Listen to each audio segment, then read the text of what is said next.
Y bien, vamos a comenzar con este mensaje de esta mañana, lo que Dios tiene para nosotros. Vamos a concluir la serie de estudios del libro de Nehemías en esta ocasión. Y hermanos, realmente pudiéramos pasarnos más tiempo en Nehemías, pudiéramos dedicarle más tiempo a muchos principios que están ahí de liderazgo en Nehemías. Pero voy a concluir de esta manera. El capítulo 11 del libro de Nehemías hay una lista de personas, ¿sí? Y muchas veces no predicamos las listas de las personas y a veces los predicadores nos saltamos esas listas, ¿verdad? Ahora, la lista de personas que vienen en el capítulo 11 es una lista, hermanos, como los cementerios. Déjenme les explico. En los Estados Unidos, a veces que se viaja por alguna carretera y de repente usted puede ver un cementerio así y ve muchas cruces iguales y todas ordenaditas así. Parecieran que fueron acomodadas simétricamente, cada una en su espacio. Y muchos de estos cementerios que son así iguales, todos en un solo espacio, son cementerios de veteranos o de gente que murió en la guerra tratando de defender la libertad de un país. Y a veces son nombres de personas que nadie recuerda. O sea, no son recordados como un Abraham Lincoln, no son recordados como un George Washington, no son recordados así de esa manera, pero son personas que fueron claves en la historia de una nación porque ellos ayudaron a la libertad de esa nación que hoy disfrutan ellos. Pero a veces aparecen en el anonimato, pero ahí están. Fueron personas que sirvieron. Y la lista del capítulo 11 de Nehemías es así. Son personas que trabajaron en la construcción del muro, que hicieron posible una visión dictada por ahí por Nehemías. Nehemías no hubiera podido hacer nada si no fuera por este grupo de hombres y mujeres que aparecen en esa lista importante, que aunque no resalta más el nombre de ellos, pareciera que están en el anonimato, pero están ahí y fueron piezas claves en la construcción. Y también quiero decirles, hermanos, que en una visión, en un trabajo, muchas veces aparece el nombre de una persona, pero hay muchos nombres importantes para el logro de una visión, ¿sí? Para el cumplimiento de una visión. Y el capítulo 11 nos habla de esos voluntarios, los cuales sus nombres no aparecen exaltándose, pero ahí están. Luego en el capítulo 12 nos habla de dedicar y de santificar el muro y todo lo que se había realizado. Y en el capítulo 13, que es el último capítulo de Nehemías, del libro de Nehemías, podemos encontrar que Nehemías regresa para poner en orden nuevamente el servicio de la casa de Dios. Si ustedes se acuerdan, en el comienzo de Nehemías, él salió de estar bajo un reinado de Artajerjes y sale de allá para venir a cumplir una visión en Jerusalén. Termina esto y él regresa otra vez en el tiempo estimado que él había dado. Pero luego después Nehemías vuelve otra vez a Jerusalén y se encuentra con que había algunas cosas. Había algunas cosas que no se estaban haciendo como él las había establecido. Y uno de los problemas muchas veces, hermanos, es que gente que toma la decisión de hacer algo no lo hace con la pasión de vida. Lo hace como que a medias. Lo hace como que para cumplir solamente. Y hermanos, si algo no se hace con pasión, realmente dudo mucho que se pueda tener un fruto de ello. Por ejemplo, el apóstol Pablo decía, el labrador, para poder disfrutar del fruto, ¿qué tiene que hacer? trabajar primero, ¿sí? No puedes entonces esperar un fruto de algo que no has estado trabajando. A lo mejor será un fruto, pero no será tuyo, será de alguien más, por lo tanto no lo podrás disfrutar. Entonces, hermanos, y si tú quieres un buen fruto, tienes que trabajar con más pasión. Y si quieres que algo se logre verdaderamente, tienes que poner más entusiasmo en lo que estás haciendo. ¿No es cierto? Igualmente, hermanos, ¿de qué depende una iglesia? Una iglesia que esté cumpliendo la voluntad de Dios. ¿De qué depende una iglesia que esté realmente impactando una comunidad? De la pasión con la que cada uno de los miembros de la iglesia vivamos el llamado que Dios nos ha hecho para hacer su voluntad. ¿No es cierto? Pero si cada miembro de la iglesia hiciéramos lo que nos toca hacer con, pues, como que a regañadientes, como que nada más por cumplir o por salir del paso, ¿usted cree que vamos a llegar a algún lado? No, eso va a ir declinando y va a ir bajando, ¿sí? Aquello que se empieza a veces con algo de emoción, simplemente por falta de pasión, termina declinando. Para arreglar situaciones como estas, hermanos, en las empresas, yo no sé si alguien conoce un programa de calidad que se llama las 5 S más 1. Yo creo que gran parte de los que estamos aquí han escuchado hablar de ese programa de calidad. 5 S. Levante la mano los que han escuchado acerca de las 5 S más 1. ¿Sí? Es una buena parte. Es un programa de calidad diseñado, desarrollado por japoneses allá en el oriente, y ellos lo desarrollaron y es algo que se ha estado implementando en muchas empresas importantes en todo el mundo.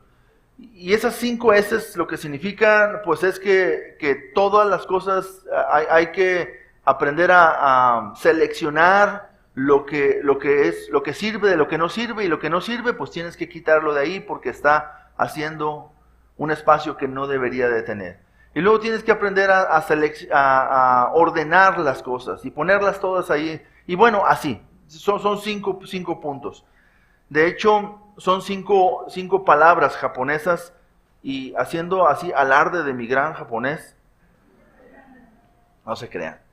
Voy a leerlas así como suenan en español, ¿verdad? Una de ellas es seiri, que significa seleccionar. La otra es seiton, que significa organizar. La otra es seiso, que significa limpiar. La otra es seiketsu, que significa estandarizar. Y la otra es chitsuke, que significa seguir los estándares. ¿Sí? Y luego ya se han hecho traducciones y ya no significan las 5 S, pero son sacados de las 5 S. Bueno, estudiando el capítulo 13 de Nehemías, usted va a decir, ¿y eso qué tiene que ver con esto? Bueno, Nehemías regresa, gracias hermano, Nehemías regresa y encuentra que la gente había dejado de hacer las cosas que tenían que hacer. Y había algunos problemas por los cuales la gente había abandonado sus labores y había abandonado su trabajo. Entonces viene Nehemías y lo que hace es volver a poner las cosas en su lugar. Pero yo me quedo admirado del carácter de Nehemías. La verdad, cuando estaba estudiando esto le pedí al Señor, Señor, dame un poco de ese carácter que le diste a Nehemías para ayudar a mi iglesia a poner en orden muchas cosas que en la iglesia tienen que estar en un orden debido. Entonces, Nehemías, hermanos, ahorita que leamos, usted va a ver el carácter de Nehemías y usted va a tomar una decisión si realmente quieren que yo como pastor tenga el carácter de Nehemías o no quieren que tenga el carácter de Nehemías, ¿verdad? Pero ustedes van a ver lo que hizo Nehemías para volver a poner en orden las cosas que él había dejado funcionando, pero luego se fue a su antiguo trabajo y luego regresa otra vez. Entonces, yo a este mensaje le he titulado las 5 S más 1 de la calidad de una iglesia. ¿Sí? Las 5 S más 1 de una iglesia. ¿Cuáles son esas 5 S más 1 de una iglesia? Eso es lo que les voy a predicar, no se me adelante. ¿Qué es lo que el tema? Nehemías regresa para poner en orden nuevamente el servicio de la casa de Dios. ¿Con qué es lo que yo quiero que usted se quede? ¿Cuál es el propósito? Lo que yo quisiera que usted se llevara en su corazón, en su mente, es que Dios busca una iglesia de calidad de acuerdo a los estándares de su palabra. Hermanos, Dios es un Dios excelso y Dios busca las cosas con excelencia. Y uno de los valores que hemos definido como valor de nuestra iglesia es la excelencia. ¿Sí? Tenemos que aprender a hacer las cosas, hermanos, con excelencia, porque tenemos un Dios excelso, y un Dios excelso busca que se haga su obra, pero con excelencia, es decir, con calidad. Y para hacer las cosas con calidad, yo creo que Nehemías 13 está excelente desde el punto de vista de una iglesia, no desde el punto de vista de una empresa. Una empresa es otra cosa y tiene otros objetivos, pero una iglesia es otra cosa y tiene otros objetivos que son los objetivos de Dios. Entonces, ¿cómo entender estas 5 S más una? Hay 5 principios de calidad para cuidar una iglesia. Una iglesia tiene que cuidar los estándares de calidad de lo que hace como iglesia. Si no, ¿sabe qué es lo que va a pasar? Al paso del tiempo, la iglesia, en lugar de ser una iglesia que comunica el mensaje de Dios, se convierte en un grupo social. Y Dios no pretendió formar un grupo social. Dios no pretendió formar un grupo de amigos. No, o sea, los grupos de amigos los puede hacer usted donde quiera. No necesita usted tomar el tema de Dios para tener un grupo de amigos.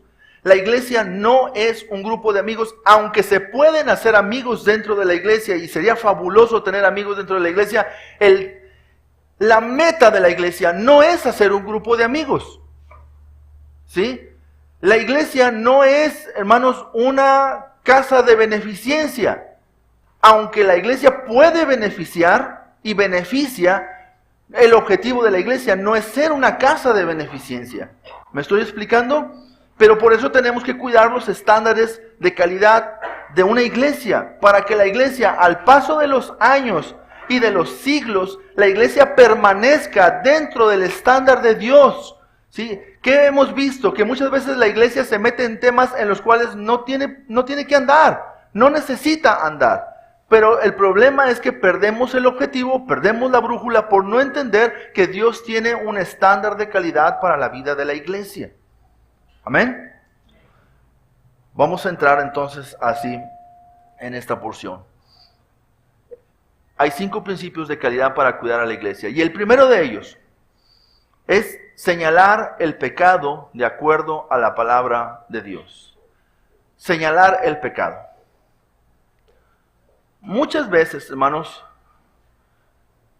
las iglesias, en lugar de señalar el pecado, lo que hacen es buscan decirle a la congregación lo que la congregación quiere escuchar. ¿Por qué le dicen a la congregación lo que la congregación quiere escuchar? Pues para tener más gente, ¿verdad? Pero la meta de la iglesia no es tener más gente. La meta de la iglesia es comunicar el mensaje de Dios, edificar a la iglesia en el conocimiento de Dios y que Cristo sea formado en la vida de cada creyente para que cada creyente refleje la gloria de Dios y más personas puedan conocer a Dios y glorificar a Dios. ¿Para qué es importante que una iglesia crezca? Pues para que haya más influencia de la gloria de Dios en este mundo que está perdido, ¿verdad? Para eso tendría que crecer una iglesia, no crecer por crecer. Pero cuando perdemos los estándares de calidad de la vida de la iglesia, entonces las iglesias buscan cómo crecer y se dan cuenta que pues hay otros métodos para hacer crecer una iglesia, ¿sí? Y son métodos que no son adecuados y que no son propicios. Y uno de ellos, hermanos, una de las cosas que la iglesia tiene que hacer es señalar el pecado de acuerdo a la palabra de Dios. Es normal que una persona se sienta ofendida cuando le señalan el pecado. Es normal que una persona se sienta incómoda cuando su pecado ha sido señalado en su vida. Es normal que una persona se sienta triste y que tenga una reacción inclusive negativa cuando se le señala el pecado. Es normal. Pero la iglesia, hermano, no tiene que dejar de hacerlo, porque entonces deja de ser iglesia. y se convierte en otra cosa. La iglesia está para señalar el pecado precisamente. ¿Por qué Dios ha dicho que la iglesia es la luz del mundo? Porque la luz echa fuera las tinieblas. ¿Por qué Dios ha dicho que la iglesia es la sal de la tierra? Porque la sal preserva, hermanos, la descomposición de la tierra. ¿Sí? La iglesia está ahí para que a través de la influencia y la vida de la iglesia, hermanos, la tierra sea sazonada con la presencia de la iglesia y la tierra tarde más tiempo en descomponerse que el tiempo normal que tiene que descomponerse, tiempo necesario para que el mensaje de Dios pueda llegar a toda la gente.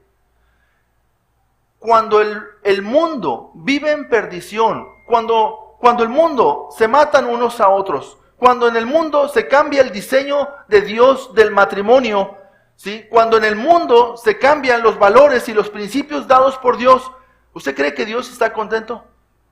No, Dios está molesto. Y lo podemos ver en el tiempo de Sodoma y Gomorra. Dice la palabra que la maldad subió hasta la presencia de Dios. ¿Y qué hizo Dios? Descendió con fuego y consumió la maldad. La Biblia nos dice que en los tiempos, hermanos, de la Torre de Babel, estaban todos coludidos en orgullo y en soberbia para ponerse en una posición por encima de la de Dios. ¿Y qué vino Dios? Hizo y deshizo eso que se estaba haciendo. Entonces, la maldad que hay ahorita en el mundo nos señala que Dios no tarda mucho en venir.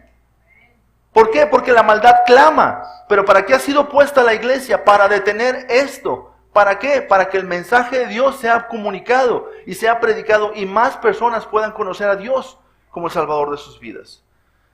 ¿Qué dice Nehemías 13? Los primeros 3 versículos.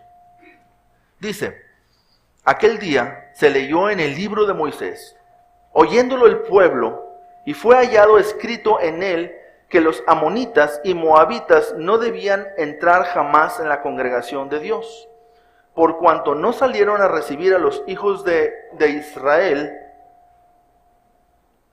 con pan y agua, sino que dieron dinero a Balaam para que los maldijera.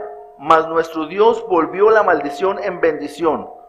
Cuando oyeron pues la ley, o sea, la Biblia, la palabra de Dios, separaron de Israel a todos los mezclados con extranjeros. ¿Qué hace la palabra de Dios? Señala el pecado. ¿Qué hace la palabra? Cuando la palabra de Dios es predicada, lo veíamos la semana pasada, lleva a la gente a una confesión, a una gran confesión. Lleva a confrontar a la gente con el pecado. Entonces, hermanos, una labor de la iglesia es tomar la Biblia y con la palabra de Dios señalar el pecado de la congregación. No importa que se incomode la gente. Ahora, estoy predicando a gente, ¿sí? Entonces, ¿qué es lo que estoy diciendo, hermanos? ¿O qué es lo que estoy entendiendo con base a la palabra de Dios? Que muchas veces, como labor de la iglesia, ya sea desde la predicación del púlpito, o ya sea desde la exhortación de un hermano, de un líder de la iglesia, o de un pastor en la iglesia, o de un discipulador en la iglesia, a través de la exhortación, va a ser señalado el pecado en su vida, de algo que no está bien. El propósito no es hacerle sentir mal, el propósito no es hacerle sentir menos, el propósito no es avergonzarlo, mucho menos. El propósito es ayudarle a conformar su vida a la imagen de Cristo Jesús. El propósito es advertirle que el pecado siempre tiene consecuencias en la vida y que el pecado va a terminar por destruir su vida si usted no pone atención a su pecado. El pecado, hermanos, es como un virus o como una bacteria o como un cáncer dentro de nuestro cuerpo que va consumiendo y va afectando hasta que termina por destruir. Entonces, hermanos, por eso la iglesia tiene el deber de señalar el pecado en la vida. Entonces, cuando la iglesia deja de señalar el pecado, la iglesia se convierte, hermanos, en una reunión social.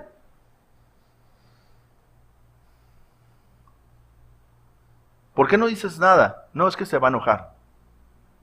¿Y qué tiene que se enoje? No, pues que no quiero problemas. Pues si no quieres problemas, entonces, ¿qué estás haciendo en el ministerio? El ministerio uno no lo escoge, hermanos, como un plan de vida. Uno no nace y dice, ay, déjame escoger el ministerio porque yo creo que el ministerio me va a dar una posición importante. No, uno está en el ministerio porque Dios te llamó al ministerio. ¿Y qué tienes que hacer en el ministerio? Señalar, hacer la voluntad de Dios, comunicar el mensaje de parte de Dios. Yo no soy dueño del mensaje, Dios es el dueño del mensaje.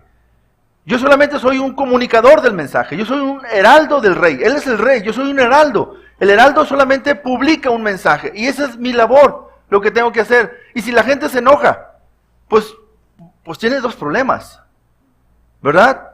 Tiene que contentarse, y no tanto conmigo, pues que le reclame a Dios. Digo, si no está de acuerdo, porque Dios es el que ha establecido los estándares, y Él es el que señala. Entonces, ¿cuál era el problema de Israel? El problema de Israel es que ellos se habían mezclado con otros pueblos, pueblos particularmente que Dios había señalado como la tribu de Madián, ¿sí? Como los madianitas, eran uno de los moabitas, eran otros, eran pueblos que no honraban a Dios, que no respetaban a Dios, que no ayudaban al pueblo a cumplir la misión de Dios, porque cuando el pueblo salía de la esclavitud rumbo a la tierra prometida, estos pueblos estorbaron el proceso del crecimiento del pueblo de Dios. Y así también, hermanos, de igual manera, cuando el pueblo de Dios, las personas que somos creyentes, que creemos en Jesucristo, hermanos, emparentamos, nos casamos, nos mezclamos con gente que no cree en Dios, ¿qué es lo que va a pasar? Ahorita lo va a decir, más adelante lo dice Nehemías. ¿Qué va a pasar? Se desvía el corazón de alabar a Dios, de buscar a Dios, de tener un Dios, y se desvía el corazón tras otros dioses, ¿sí? Materialismo y otro tipo de cosas, ¿sí? Bueno, una iglesia nunca debe dejar de señalar el pecado, nunca.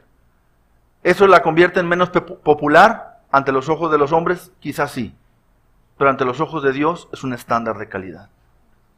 Siempre la disciplina incomoda, ¿no es así? Sobre todo a la persona que no quiere hacerla, ¿verdad? Muy bien. El segundo principio de calidad para cuidar a la iglesia es sacar de la iglesia toda la influencia del mundo. En los versículos del 4 al 9 dice: y antes de esto, el sacerdote Eliasim, siendo jefe de la cámara de la casa de nuestro Dios, o sea, como líder de un ministerio, ¿verdad? Para que entendamos este puesto, era líder de un ministerio. Él había emparentado con Tobías. ¿Quién era Tobías? ¿Se acuerdan de la historia? Uno de los grandes desanimadores de la voluntad de Dios, de la gente que estaba tratando de hacer la voluntad de Dios. ¿Con quién vino a emparentar este líder del ministerio?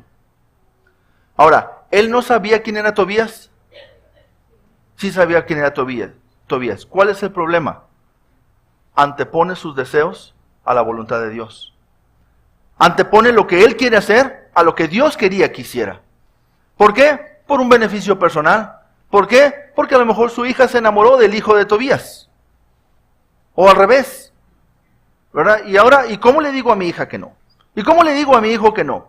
¿Y cómo me pongo ahí en esa decisión? ¿Y cómo me voy a meter en problemas? Además, a lo mejor que mi hija se case con el hijo de Tobías, a lo mejor eso me va a dar un estatus social mejor. A lo mejor eso me va a dar una posición económica mejor. Entonces, antepones los intereses humanos a los intereses de Dios o a la voluntad de Dios. Y vemos aquí esto. Siendo jefe de la cámara de la casa de nuestro Dios, había emparentado con Tobías. Seguimos adelante la lectura. Versículo 5. Y le había hecho una gran cámara, o sea, un gran recámara, un gran cuarto, en la cual anteriormente guardaban, ahí dice, guardaban antes las ofrendas, el incienso, los utensilios, el diezmo del grano, del vino y del aceite, que estaba mandado dar a los levitas, a los cantores, a los porteros y las ofrendas de los sacerdotes. Si nada más comparamos lo que estaba pasando aquí con lo que sucede con la iglesia hoy en día, ¿qué estaba haciendo este hombre? Bueno, dice, al emparentar, pues te voy a dar una gran habitación. ¿Qué te parece una habitación en los atrios? En los atrios de la casa de Dios. Oye, pues qué bien, qué privilegio, ¿verdad? Pero ¿cómo le vamos a hacer? Mira, pues ahí se acostumbra a guardar los diezmos, y algunas cosas que se utilizan en el servicio, ¿verdad? Cosas que se utilizaban para dar provisión a los levitas, a los sacerdotes y a los que trabajaban. Hombre, vamos a sacar eso de ahí y mejor ahí vamos a poner tu king size de agua, ¿sí? Tus muebles de R. Torres y todas las cosas ahí, todo así de primera le pusieron ahí a ellos. Si usted se fija, siempre que tú haces algo buscando tu propio interés, terminas por afectar los intereses de la obra de Dios. ¿Queda claro o no? Siempre que tú buscas tu interés por encima de los intereses, vas a terminar afectando la obra de Dios. ¿Por qué? Porque ¿qué es lo que estaba pasando? Pues ahora se dejó de sostener y de cuidar a los levitas, a los sacerdotes y a los que trabajaban en el templo y servían a la obra de Dios. Nehemías había restablecido el culto, él y Esdras. Ellos habían vuelto a poner todo en su lugar, todo en orden estaba ahí. Pero ¿qué pasa? Los intereses de una persona que tiene cierta posición, aún dentro del pueblo de Dios, fíjense hermanos, los intereses de cierta persona que tiene cierta posición, aún dentro del pueblo de Dios, terminan por afectar los intereses de la obra de Dios. Hermanos, servir a Dios, nadie dijo que iba a ser fácil. Ocupar una posición de liderazgo en la obra de Dios, muchas veces, hermanos, requiere sacrificar muchas cosas. Cuando un siervo de Dios no está dispuesto a sacrificar nada por los intereses de la obra de Dios, no tiene nada que hacer en el ministerio. Pero absolutamente nada que hacer en el ministerio. Porque, hermanos, la Biblia nos enseña que todos aquellos que han servido a Dios a lo largo de toda la historia, desde los profetas hasta los apóstoles, siempre, hermanos, estuvieron dispuestos a sacrificar algo para que la obra de Dios se cumpliera, para que la obra de Dios se llevara a cabo de la mejor manera posible. Y aquí vemos, hermanos, que hay que sacar toda influencia del mundo. ¿Qué es lo que dice el versículo 5? Y le habían hecho una gran cámara, en la cual guardaban antes las ofrendas, el incienso, los utensilios, el diezmo, del grano, del vino y del aceite que estaba mandado dar a los levitas, a los cantores y a los porteros, y la ofrenda de los sacerdotes. 6. Mas a todo esto, yo no estaba en Jerusalén, porque en el año 32 de Artajerjes, rey de Babilonia, fui al rey. Y al cabo de algunos días pedí permiso al rey, para volver a Jerusalén. Y entonces supe del mal que había hecho Eliasib, por consideración a Tobías, el mal que había hecho este líder religioso dentro del pueblo de Dios, por consideración a Tobías, haciendo para él una cámara en los atrios de la casa de Dios. Y luego miren el carácter de Nehemías y la actitud de Nehemías. Y dice, y me dolió en gran manera. Y viene Nehemías. ¿Usted se imagina a Nehemías? Se arremangó la camisa, se aflojó la corbata, ¿verdad? Y arrojó todos los muebles de la casa de Tobías fuera de la cámara. ¿Se requiere carácter o no para limpiar la casa de Dios? Se requiere carácter. Y ese carácter, hermanos, es importante que todos los que queremos agradar a Dios lo desarrollemos en nuestra vida. Porque la obra de Dios no se hace con carisma, sino con carácter. El carácter es muy importante. Y dije que limpiasen las cámaras e hice volver ahí los utensilios de la casa de Dios. Hagan de cuenta que dijo, a ver, este salón no tiene por qué ser recámara de nadie. Así es que saquen todo esto y vuelvan a poner los utensilios que se utilizaban anteriormente. para lo cual este salón debe de ser dedicado. Excelente, ¿verdad? Ahora, ya traía problemas con Tobías. Esto podría parecer algo personal. ¿No creen? Porque Tobías ya se las había hecho varias veces. Y viene y dice, me dolió en gran manera. Y arrojé todos los muebles de la casa de Tobías fuera de la cámara. Y dije que limpiasen las cámaras e hiciesen volver ahí todos los utensilios de la casa de Dios, las ofrendas y el incienso.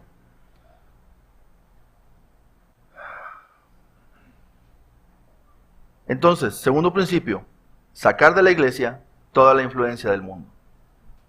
A veces, hermanos, a veces permitimos que dentro de la iglesia de Dios se meta influencia del mundo.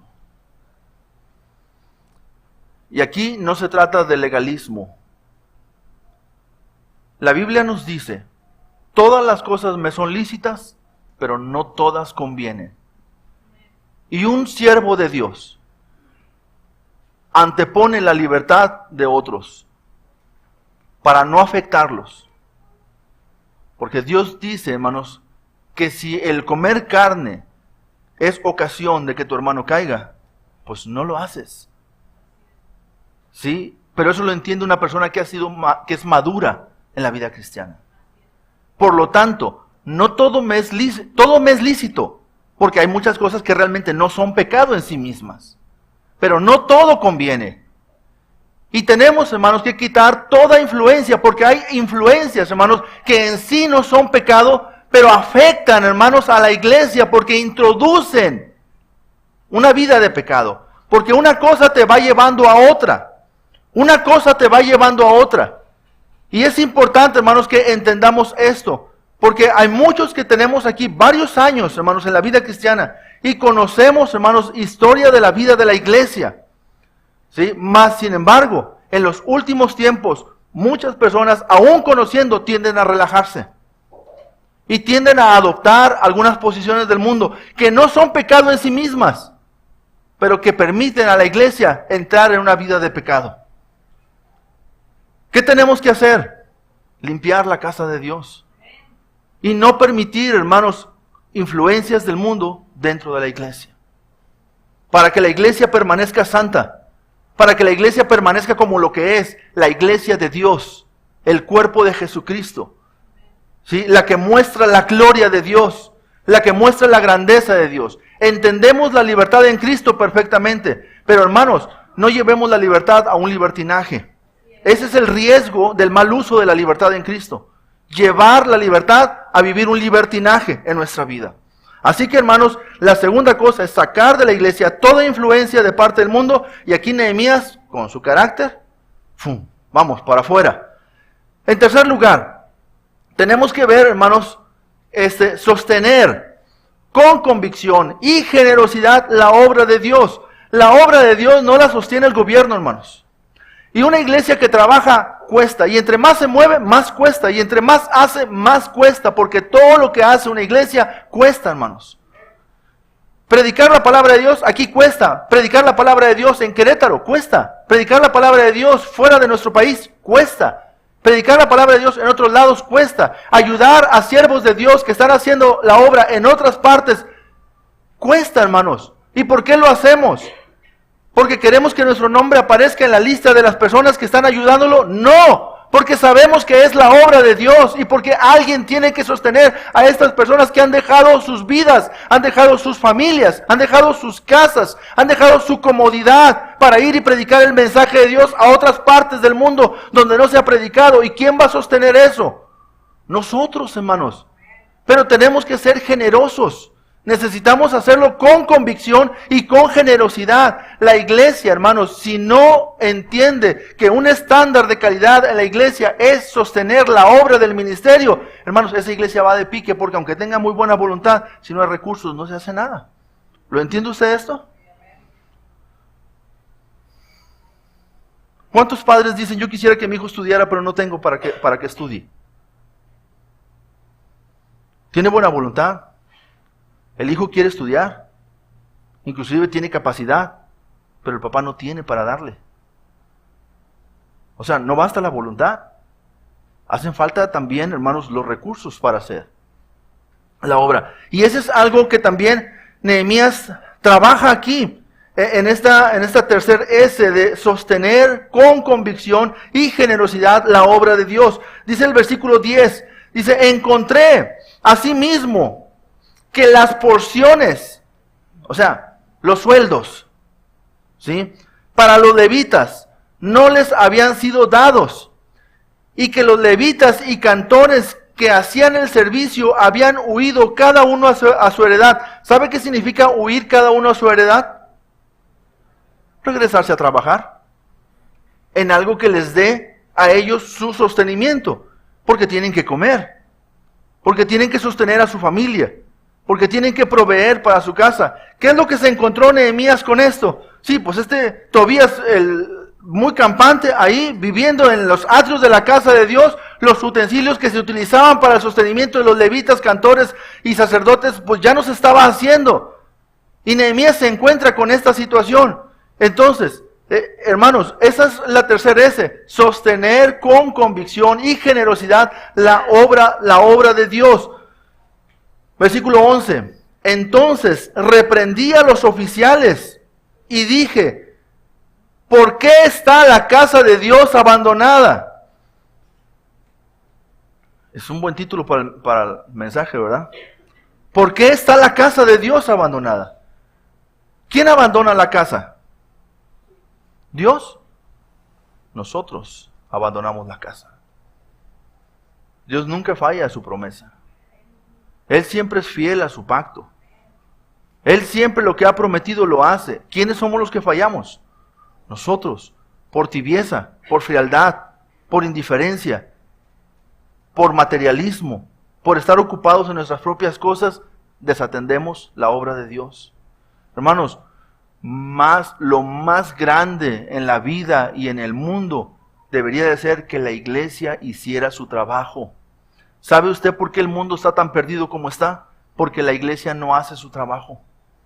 ¿Y por qué la iglesia no hace su trabajo? En parte es culpa de los que dirigen la iglesia y en parte es culpa de los que forman parte de la iglesia. Por eso Nehemías, ¿a quién reprende? A los oficiales. ¿A quiénes les reclama? A ver, ustedes líderes, ¿por qué está la casa de Dios abandonada? No, pues es que ya nadie está dando nada. Pues sí, ¿y quién les va a decir a ellos que den? ¿No son ustedes? ¿Quién va a poner en orden la casa de Dios? ¿Ellos van a venir a poner en orden? No, son ustedes, los líderes, los oficiales, son los que deben de poner en orden. Por eso Nehemías reclama, y hermanos, y está enojado. Y ahorita va a ver usted lo que hizo. Y los reuní, y los puse en sus puestos, ya me los imagino, ¿verdad? Y me imagino a Nehemías ahí como una hormiga encendida, ¿verdad? Bien enojado. Dice, y todo Judá trajo el diezmo. ¿Cuánto de Judá trajo el diezmo? Todo Judá trajo el diezmo del grano, del vino y del aceite a los almacenes. Y puse por mayordomos de ellos al sacerdote Selemías y al escriba Sadoc, y de los levitas a Pedaías, y al servicio de ellos a Anán, hijo de Zacur, hijo de Matanías, porque eran tenidos por fieles. ¿A quiénes puso? A gente fiel. ¿A quién puso a ocupar las posiciones de liderazgo, hermanos? A varones fieles, que habían mostrado fidelidad, consistencia a través de sus vidas. A ellos los puso para que, vamos a restablecer, a ver, esto se nos está cayendo. Ya se fueron aquellos por falta de que no se les dio lo que tenían que darles. Pero vamos a poner a otros y vamos a establecerlos nuevamente. ¿Quiénes son los que van a ocupar? Los fieles. No solamente eran fieles bajo su propia opinión, eran tenidos por fieles. Hermanos, la iglesia sabe quiénes son los fieles. La iglesia lo sabe. O sea, no quiera usted convencer a la iglesia de que usted es algo. No tiene que convencerla de nada. La iglesia sabe quién es usted. ¿Por qué? Porque nos han visto, hermanos. Porque somos una gran familia y nos observamos y nos vemos unos a otros. Y sabemos quién sacrifica y quién no sacrifica. Sabemos quién aparta su tiempo para Dios y sabemos quién no lo hace. Sabemos quién está dispuesto a ir más allá y sabemos quién no lo hace. Sabemos quién está dispuesto a entregarse para Dios y sabemos quién no lo hace también. Entonces, vemos a Nehemías estableciendo los fieles. Y ellos tenían que repartir a sus hermanos.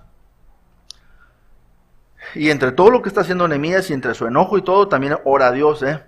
Acuérdate de mí, oh Dios, en orden a esto. O sea, Señor, estoy aquí metiéndome en camisa de 11 varas.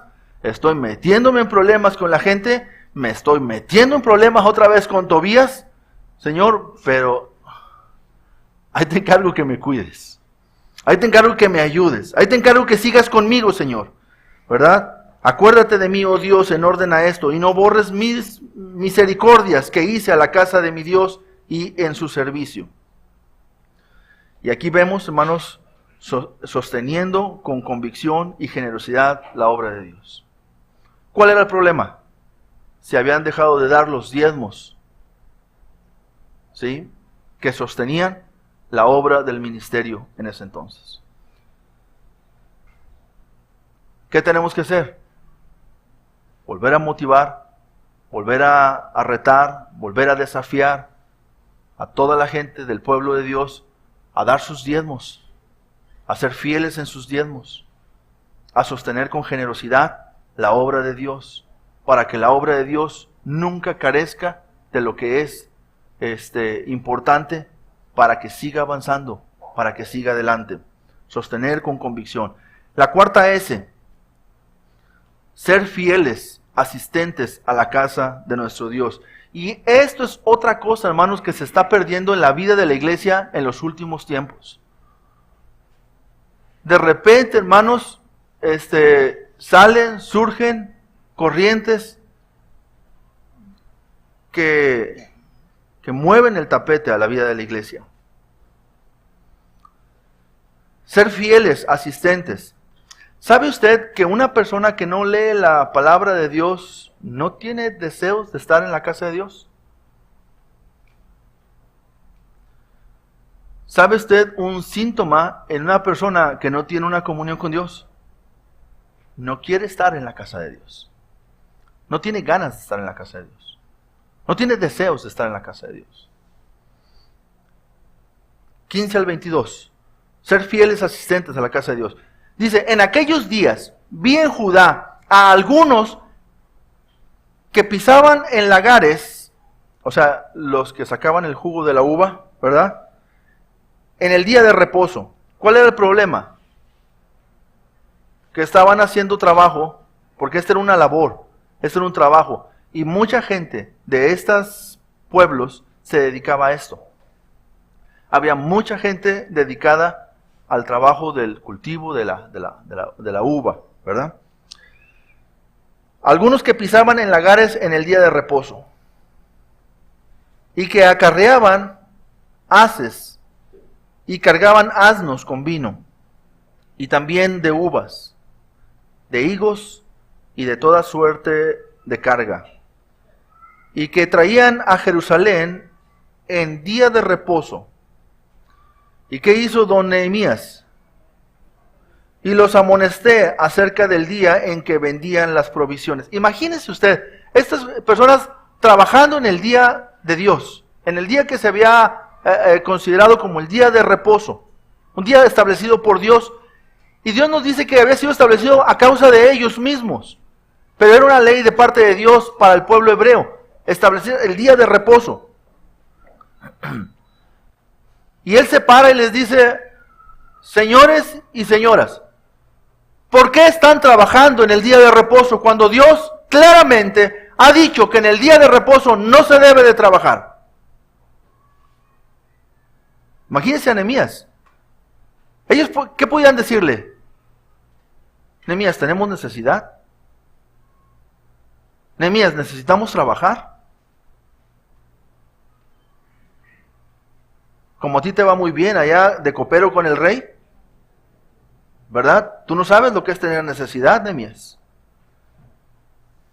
Pero realmente, hermanos, cuando se trata de señalar lo que Dios ha establecido, se dice tal cual, esto es lo que Dios ha establecido. No importa lo que pudieran contestarle a Nehemías en ese momento. 16. También había en la ciudad tirios que traían pescado y toda mercadería y vendían en día de reposo a los hijos de Judá en Jerusalén. Y reprendí a los señores de Judá y les dije: ¿qué mala cosa es esta que vosotros hacéis, profanando así el día de reposo? ¿No hicieron así vuestros padres y trajo nuestro Dios todo este mal sobre nosotros y sobre esta ciudad? Y vosotros añadís ira sobre Israel, profanando el día de reposo. ¿Saben qué le está diciendo Nehemías? ¿Qué les pasa? O sea, ¿no saben que estamos en esta condición tratando de reparar la ciudad, tratando de reparar otra vez la vida de nuestro pueblo, levantando los muros, levantando el templo, levantando todo? ¿No saben que la razón que nos llevó a esto fue precisamente haber abandonado a Dios? Abandonar los mandamientos de Dios, los preceptos de Dios, lo que Dios ha establecido, y ustedes están volviendo otra vez a lo mismo. Como diciéndoles, pues, ¿qué tienen en la cabeza? ¿Qué les está pasando? ¿Por qué están regresando otra vez a lo mismo? Y entonces, o sea, eso es lo que Nehemías les está diciendo. Yo no se lo estoy diciendo a ustedes, hermano, porque ya los veo algunos muy tristes, ¿verdad? Se los estaba diciendo a ellos. Entonces, él está diciendo, no, o sea, no está bien esto. Versículo 18. ¿No hicieron así vuestros padres y trajo nuestro Dios todo este mal sobre nosotros, sobre esta ciudad? Y vosotros añadís ira sobre Israel, profanando el día de reposo. 19. Sucedió pues que cuando iba oscureciendo, este Nehemías, hermano, era de pantalones, ¿sí? Y de armas tomar.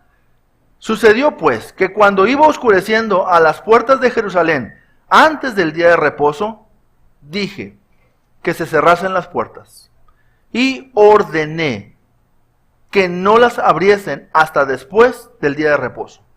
Y puse a las puertas algunos de mis criados, así como policías, para que en día de reposo no introdujeran carga. Versículo 20. Y se quedaron fuera de Jerusalén 1 y 2 veces los negociantes y los que vendían toda especie de mercadería. Y les amonesté y les dije: ¿por qué os quedáis vosotros delante del muro?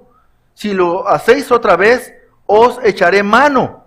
Desde entonces no vinieron en día de reposo. Pero usted se imagina, todos los mercaditos, ¿verdad?, rodantes que venían con toda su mercancía, bien contentos, ellos venían a vender, vamos a vender, este es el día especial de ventas. Oye, la puerta está cerrada. ¿Por qué está la puerta cerrada? No, pues es que ya llegó Nehemías y está poniendo en orden todas las cosas. Oye, pues tócale para que nos abran. No, nos va a regañar. ¿Sí? Y todavía se asoma Nehemías por encima del muro y les dice: ¿qué hacen aquí? Váyanse. O sea, no van a volver a entrar en día de reposo a vender cosas aquí, en este lugar. Si lo vuelven a hacer, entonces voy a echar mano de ustedes. Usted piense que sería echar mano de ustedes, pero ahorita van a ver qué es echar mano, ¿eh? Ustedes van a ver qué es echar mano. Y les amonesté y les dije: ¿por qué os quedáis vosotros delante del muro? Si lo hacéis otra vez, os echaré mano. Desde entonces no vinieron en día de reposo. Y dije a los levitas que purificasen y viniesen a guardar las puertas para santificar el día de reposo. Santificar es separar, es consagrar, es obedecer, es hacer lo que Dios ha pedido que se haga. ¿Sí? Cuando hablamos de santificar, hablamos de obedecer, hablamos de apartar, hablamos de guardar, hablamos de cumplir. También por esto, sigue orando con Dios, ¿eh? También por esto acuérdate de mí, Dios mío, y perdóname según la grandeza de tu misericordia, si acaso se me ha pasado la mano un poco con estos hombres, ¿verdad? Entonces, ahí está él estableciendo que se guardara ese día, por causa de Dios. Ahora, ¿por qué pongo yo ser fieles asistentes a la casa de Dios? El día de reposo no tiene que ver realmente con esto. en sí. Para empezar era día sábado. Pero la iglesia, hermanos, se ha reunido desde la resurrección de Jesucristo el primer día de la semana, ¿sí? Todo el tiempo y toda la vida. Y muchos países respetan el primer día de la semana como día inhábil. Y en algunas constituciones de países establecen que si usted hace trabajar a alguien en domingo, el sueldo que debe aportar debe de ser, no recuerdo si de 2 o de 3 tantos. 3 tantos por hacer trabajar a una persona en domingo. ¿Por qué? ¿Qué tiene de especial el domingo? Muchos pueblos, hermanos, han crecido sobre la base de ser pueblos creyentes en Dios y respetar la vida de la iglesia y de la comunión de la iglesia. Y muchas gentes, hermanos, aun y cuando no entienden mucho sobre Dios, entienden que la iglesia es un factor importante en la vida de la gente que forma parte de sus empresas. Entonces, hermanos, es importante. ¿Por qué hoy en día, hermanos, con tanta facilidad, hermanos, no guardamos un espacio para Dios en el día que se ha establecido como iglesia para que la congregación se reúna? ¿Por qué no? No es hacer algo de manera religiosa, es cumplir un mandato de parte de Dios. Porque Dios le ha pedido a la iglesia que no deje de congregarse. Hebreos 10:25. Está establecido, Dios dice, no dejando de congregarnos como algunos tienen por costumbre, sino tanto más cuanto veis que aquel día se acerca. Tenemos que estar, hermanos, congregándonos. Es el día de alabanza a nuestro Dios. Es el día de fiesta, es el día de celebración. Es el día, hermanos, en el que disfrutamos de la presencia de Dios en un culto. Es el día, hermanos, en el que tenemos comunión los hermanos. Es el día que la palabra nos es dada para la edificación de nuestro espíritu y de nuestra alma. Es el día, hermanos, especial. Tenemos, hermanos, que apartar ese día como iglesia, como creyentes, como hijos de Dios. Tenemos que darle un valor especial a ese día. Y no por ser el día nada más, sino por todo lo que se puede hacer en ese día en el nombre de nuestro Dios. Así que, hermanos, ser fieles asistentes a la casa de Dios. Si una iglesia pierde esto, está perdiendo su estándar de calidad, hermanos.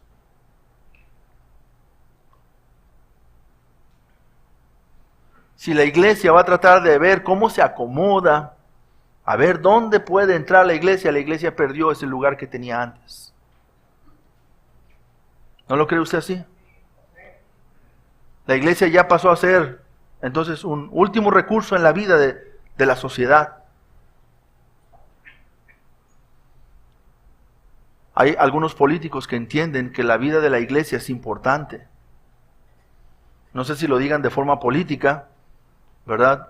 Pero al menos al salir de sus palabras me hace entender que ellos entienden que la vida de la iglesia es importante y que la iglesia juega un factor importante en la sociedad.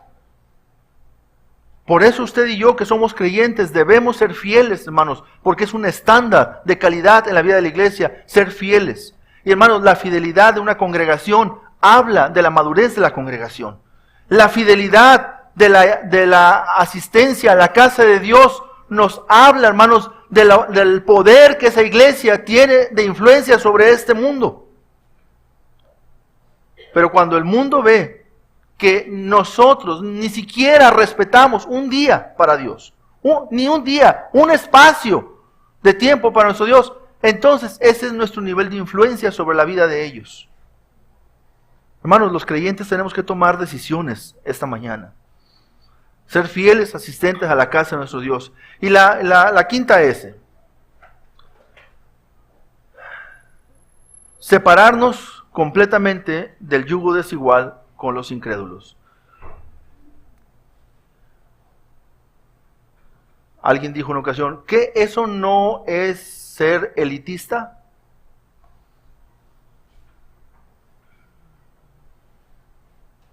Pregúntele a Dios. Porque Dios lo estableció. No de ahorita. Lo estableció toda la vida de su pueblo. Y lo estableció en la iglesia también. Dios le dijo a la iglesia de Corinto, en Grecia, no os unáis en yugo desigual con los incrédulos. Porque ¿qué compañerismo tiene la luz con las tinieblas? ¿Qué concordia Cristo con Belial? ¿Qué parte el creyente con el incrédulo?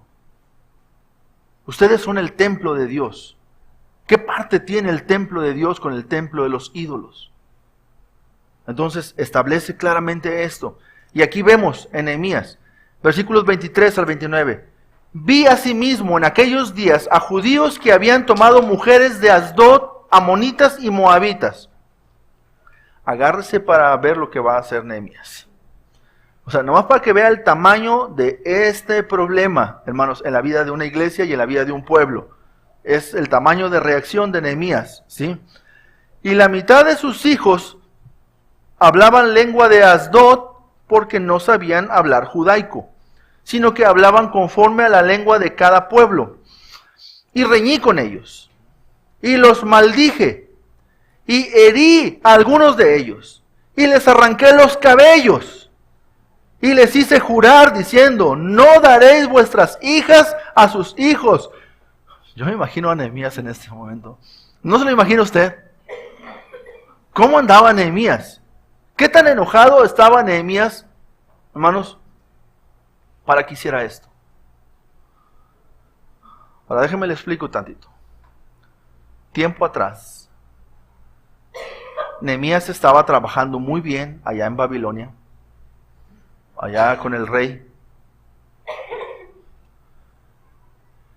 Y se entera que estaba muy mal la situación de los judíos en Jerusalén. ¿Y sabe qué hizo Nehemías? Se sentó y lloró.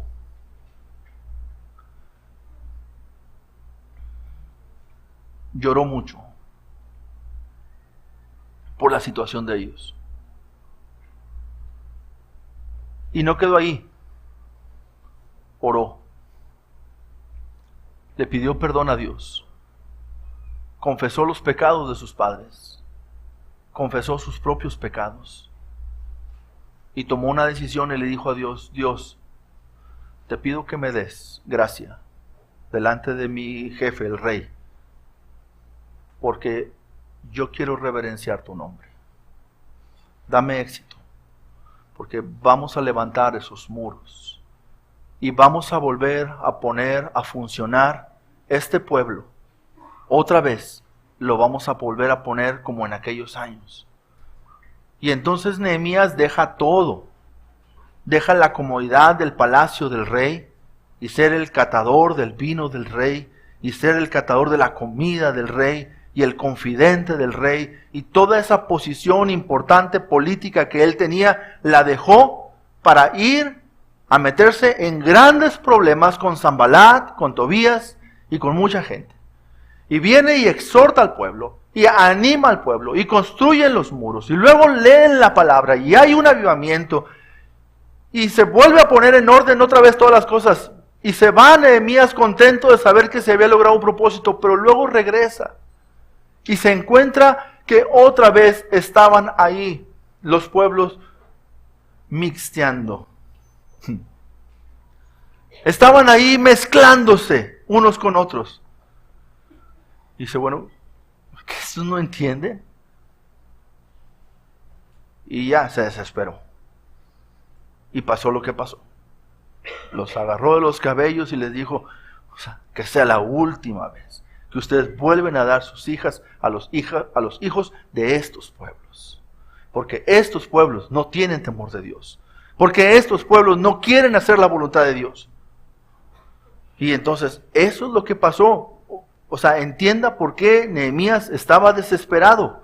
Todo lo que él había dejado para que estos sinvergüenzas otra vez se pusieran a hacer lo mismo que estaban haciendo antes. Dijo, bueno, ¿y de qué sirvió todo el trabajo que hicimos? ¿Y de qué sirvió todas las oraciones y todo el empeño que se puso para volver a Israel, a Jerusalén, otra vez a lo que era antes? y reñí con ellos, y los maldije. Y herí a algunos de ellos, y les arranqué los cabellos, y les hice jurar diciendo, no daréis vuestras hijas a sus hijos, y no tomaréis de sus hijas para vuestros hijos, ni para vosotros mismos. Y luego la pregunta que les hace, versículo 26, ¿no pecó por esto Salomón, rey de Israel?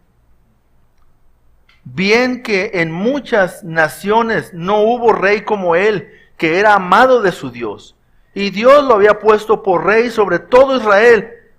Aún a él le hicieron pecar las mujeres extranjeras, aún a él le hicieron pecar esas mujeres extranjeras.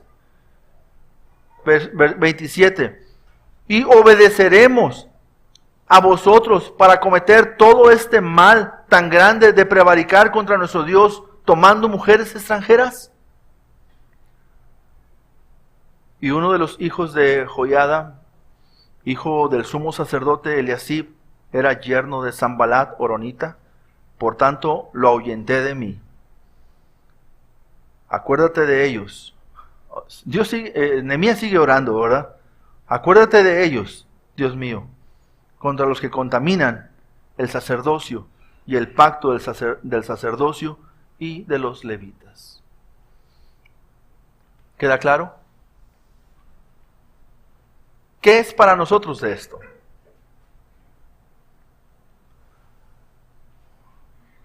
Si usted se va a casar,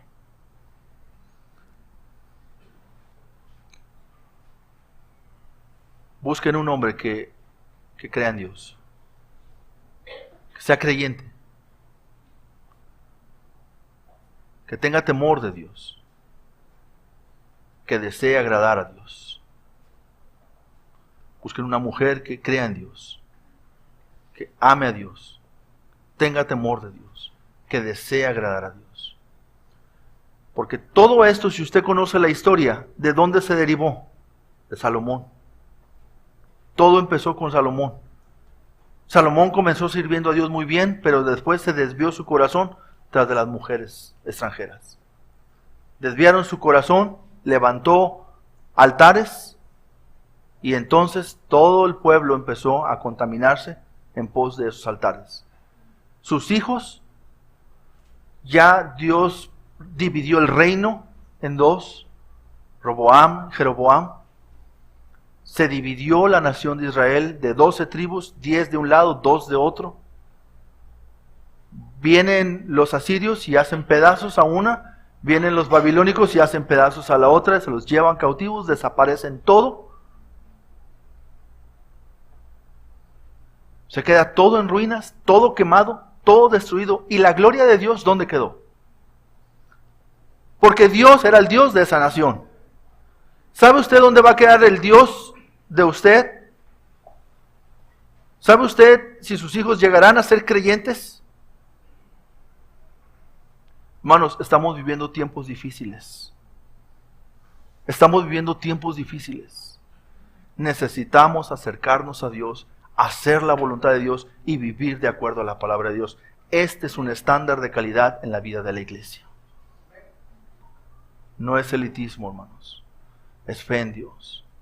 Todos pueden creer en Dios. Necesitamos predicar el Evangelio, hermanos. Proclamar el Evangelio. Usted tiene que ser fiel a Dios, porque siendo fiel usted tendrá el poder del Espíritu Santo para proclamar el Evangelio de Jesucristo. Y la fe viene por el oír de la palabra de Dios. Así que, hermanos, es importante también esto. En conclusión, usted dice, falta una. ¿Sí? 5 veces más una. ¿Cuál es esa una? Versículos 30 y 31. Santificación en el servicio a nuestro Dios. Dice la palabra 30 y 31. Los limpié, pues, de todo extranjero, y puse a los sacerdotes y levitas por sus grupos, a cada uno en su servicio. Y para la ofrenda de la leña en los tiempos señalados, y para las primicias. Y sigue orando. Acuérdate de mí, Dios mío, para bien. Nehemías, un hombre de oración. ¿Cómo termina su libro, su narración, su diario? Orando. Peleándose y orando. Trabajando y orando. En problemas, orando. Queriendo servir a Dios, orando. Él estaba orando en todo tiempo. Porque ¿de dónde viene la fuerza? De Dios. Dios es el que provee la fuerza para la iglesia, para sus hijos, para los fieles. Así que, hermanos, ¿Dios le ha hablado a ustedes esta mañana?